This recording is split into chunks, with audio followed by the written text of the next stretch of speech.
guys, my September favourites to share with you today. For once I think I might actually be on time with my favourites video. I'm going to try and keep this short as I can because I didn't really mean my last video to be like 20 odd minutes long, it just kind of happened that way. So yeah, just going to get started because I have quite a bit of stuff to talk about. I'll start with the makeup stuff. The foundation I've mostly been using this month is the Max Factor Lasting Performance Foundation in 100 Fair. This is possibly one of the first foundations I ever used, and I just recently went back to it to see if I still liked it as much as I used to, and I really do. It's a nice, really lightweight formulation. It has the same kind of coverage as maybe Revlon Color Stay, but it's definitely not as heavy. It doesn't feel like a mask. It blends really, really well, and they have a good colour range as well. So that's that.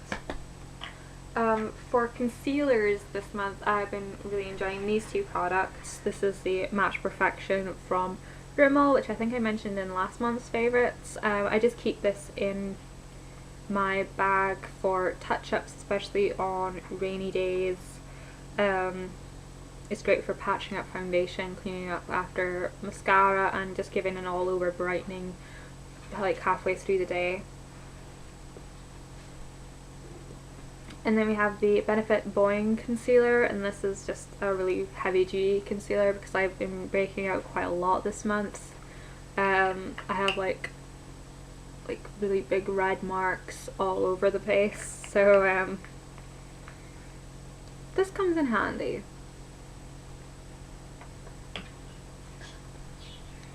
For highlight this month, I've really been enjoying the MAC Chez La Main highlight powder. This was from the Champagne collection in January 2011, so this is quite an old product, but it's a really, really nice highlight. It's quite a fine shimmer. Don't know if you'll be able to see that. Oh, what's Timothy up to? Timmy, come here. Come here. What are you making all that noise for? Huh? What are you making all that noise for? Do you want to say hi? Say hi. Oh no, Timmy, is that you? Is that you? Is that you? Okay. You go sit in the sun, relax. So I've been really enjoying this highlight powder. Unfortunately I'm not wearing it today, but you know. For blush, I've mostly been enjoying this blush by NYX. This is Desert Rose. Trying to show you this way. As you can see, it's like really, really broken. NYX blushes are quite fragile, but they're beautiful. But I've been using that with a duo fiber brush and just sort of blending it out. I'm wearing a similar colour today. This is Poppy Passion from Estee Lauder, but it's a very similar colour to this. For eyes, I've really been enjoying two mascaras. One is the Max Factor Masterpiece Mascara, which was a sample, but I can't find it at the moment because NYX tidied stuff away. I'm sure it'll turn up after I post this video. Everything usually does. But I've also still been enjoying the Revlon 3D Volume Mascara, which is getting... I'm still enjoying it, but it's getting quite thick. Almost like it's drying out already, and I've only had it for like 2 months, so I've never had a mascara dry up that fast. But I'll keep an eye on it and see what happens. For the rest of the eye, I've been really enjoying the Delirium Cream Pigment from Illamasqua. This is very similar to Girl Friendly, which was a cream, it was a paint pot by MAC, which was limited edition a really long time ago, and everyone started going crazy about it back in like late 2010. and then Illamasqua came out with this, which is pretty much identical, but it's really nice, like bruised mauve colour. I like to put this down before I use like brown colours, because it gives it something nice to blend into, something good to stick to, and it brings out more of a purple undertone in the shadows. For shadows, I've been really enjoying this Bourgeois shadow in number 74. It just has a really nice sort of burgundy undertone to it, and when you put the delirium pigment underneath, it goes a really, really nice, rich, like purpley burgundy. It's really nice. Other than that, I've been really enjoying the almond eyeshadow from Max Factor. It's just one of their single eyeshadows. It's just a really basic biscuity colour that I put down as a base and for highlight. I've been really enjoying these three NYX shadows. This one here is Hawaiian Coffee, which I've talked about like a ton and a half. I think all of my most recent favourites videos have featured this. And then we have Deep Bronze, which is a very brown bronze. See if I can do a swatch of it. It's quite a sheer shadow, but I do like that. That's kind of what it looks like. Cats are making me jumpy. And then we have Gypsy, which is like deep bronze, but definitely a lot more brown and more pigmented. So there we go. And lastly, I've been really enjoying these two products. This is Barry M's Mushroom eyeshadow, number 5, and it's really pretty, like taupe colour. It's very similar to Lhasa, I think is how you say it, that NARS shadow that came out in the spring. It's a very sheer wash of colour kind of thing. It's like a taupe with a lot of blue iridescence in it. And with that, I like to use the grey shade in the Nude palette. It's pretty much a very similar, almost identical colour, but a lot darker and a lot more pigmented. But I like to wear those both together, and sometimes I put this cream shade on the lid. It's basically just a shimmery cream. Nothing too out there or anything. It's great for everyday wear. So that's that little trio. Oh, hello Timmy, you back again. For my lips, I have these products to share with you. Firstly is the Sleek Pout Polish in Bare Minimum, and this is their kind of nude one. Came out with their like naked collection or nude collection. I can't remember what it's called, but they made this permanent. It's a really pretty neutral lip conditioner. It's great if you've been wearing like a really bright lip and you can't be bothered with the maintenance. Just wipe off and stick this on, and it'll moisturize your lips as well as hide any discoloration and stuff. Since I mentioned a bright lip, the brightest lip I've been wearing this month is this lipstick from Inglot in number 134. It's more of a dark lip than a bright lip, really. It's nice kind of wine colour, kind of similar to that Rimmel lipstick that I showed in my last video, which is why I'm disappointed in that lipstick. And I've been wearing it with the Rimmel lip liner in Obsession. There's that. It's a lot deeper and more red, but it gives nice definition in the inner corners. For the rest of the time I've been wearing these lipsticks. This is Vintage Pink from Rimmel, and it's basically mauvey pink, kind of like my lips but better. We have Revlon Smoky Rose, and this one's a luster. No, it's a pearl, sorry. It's basically a nice rosed brown and smoky brown, but it's really pretty. And then we have Chanel Rouge Coco Shine in Boy. Everybody went crazy for this when it first came out, so it came out around my birthday last year, so I bought it for my birthday. And it's just a really nice pale rose colour with a bit of mauve undertones, and it's just a really wearable colour. It's not offensive, easy to wear, and it's really moisturising as well. Next I have 3 nail polishes to share with you.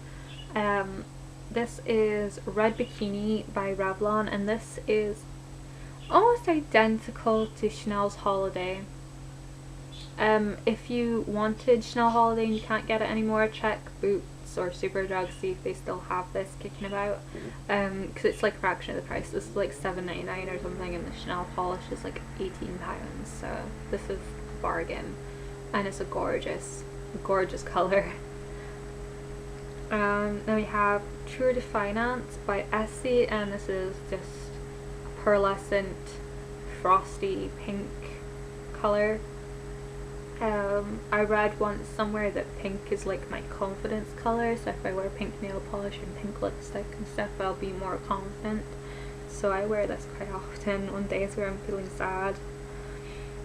And lastly, I have another Chanel dupe. This is Bare to Wear by Milani, and you can get this from Cherry Culture and off eBay and all kinds of places online. And this is basically a dupe for Chanel's Frenzy. I was looking at Chanel Frenzy, and then I watched a video by Michelle1218, and she did a list of possible dupes, and this one was one of the closest. So I just kind of dug this out and put it on, and I was like, ooh, super pretty. And also Estee's Saint Tropez is quite similar as well, and that's a permanent colour you can get from Boots. So then I have a few random favourites and some books to share with you. First random favourite is bubble bath. I've been loving baths lately, and I've been using a bubble bath by Imperial Leather, and it was lovely. It was a amber and butterfly amethyst or something. It's really nice. But I was running out of it, so I'd been in Boots and they had like 3 for 2 on indulgent bathing. So I picked up these, and this one is just their standard Sanctuary scent, and this one is honey and coconut milk, and they're both actually divine. I love them.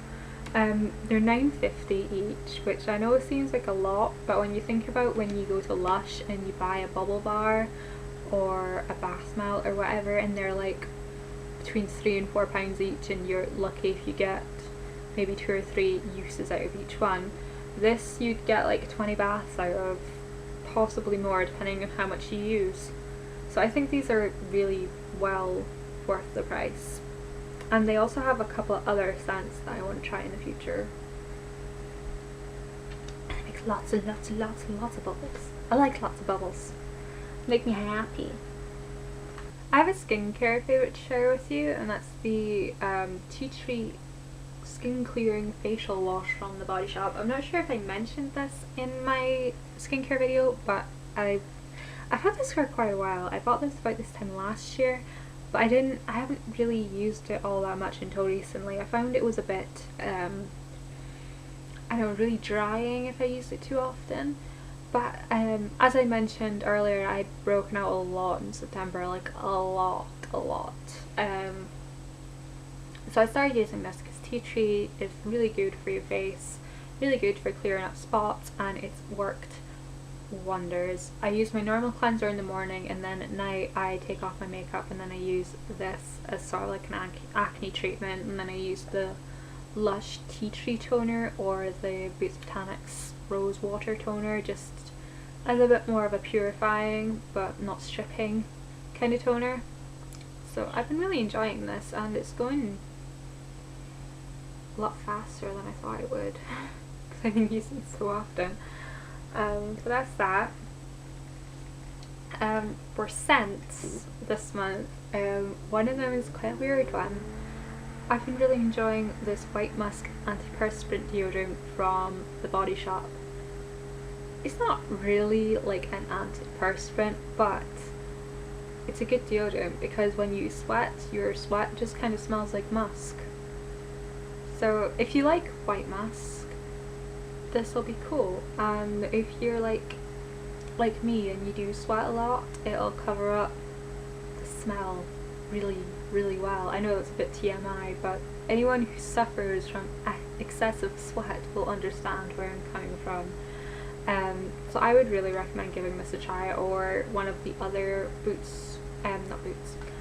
Body Shop's deodorants, like the stick ones, or there's one, it's like volcanic one. I can't remember. I'm sure I've mentioned it before, but that's the White Musk one. And other than that, the perfume I've been using this month has been the Vera Wang Princess. I've had this for years. This is the big 100ml bottle. I thought I'd go through it like mad, and I kind of didn't. I still like have over half of it left.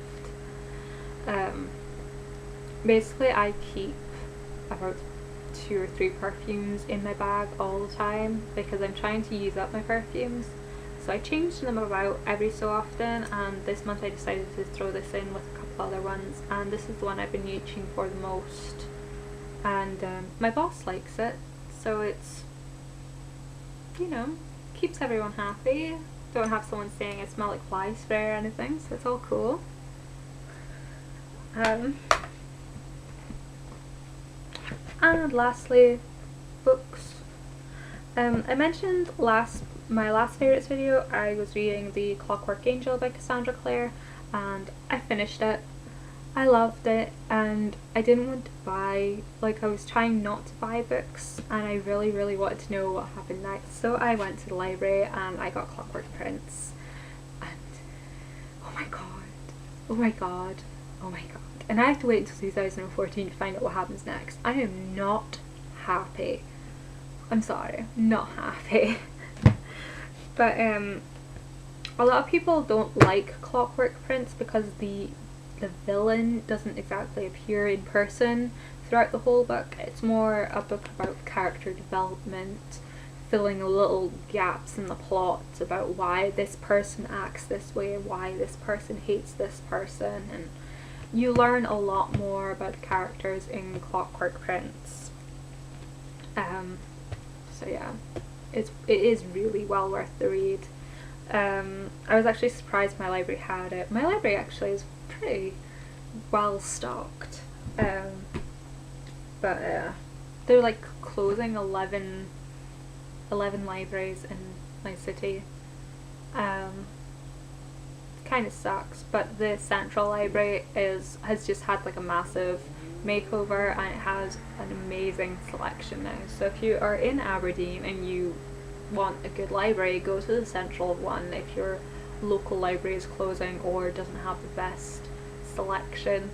They actually have really good opening hours as well. Like Mondays and Wednesdays they're open till 8 o'clock at night, and on Saturdays they're open 9 until 5, which is great because my local library shuts at 12 on a Saturday.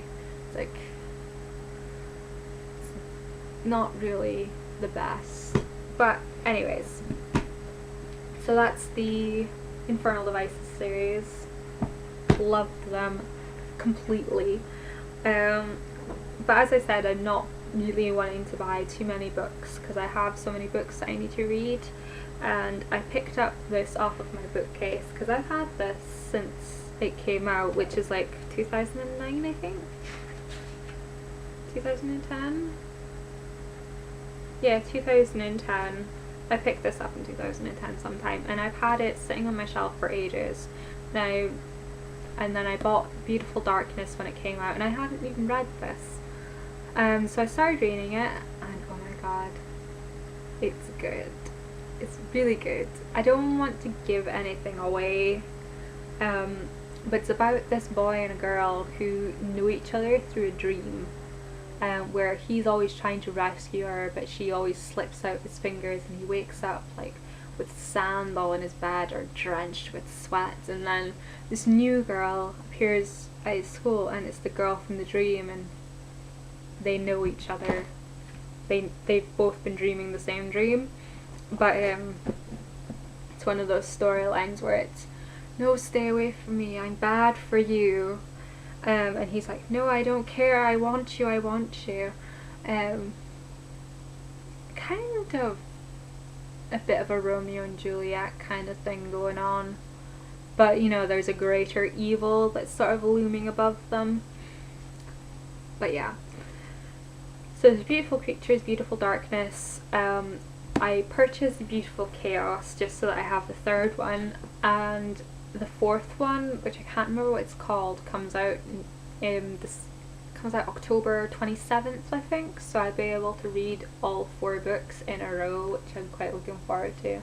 That's probably the only book I'm gonna let myself buy. And I have a gift card, so I don't even have to pay for it. Amazing. Yeah, those are my favourites. This video is like 25 minutes long. I have a lot of editing to do. But yeah, I shall see you guys in this next video. Thank you so much for watching, and I'll see you later. Bye bye.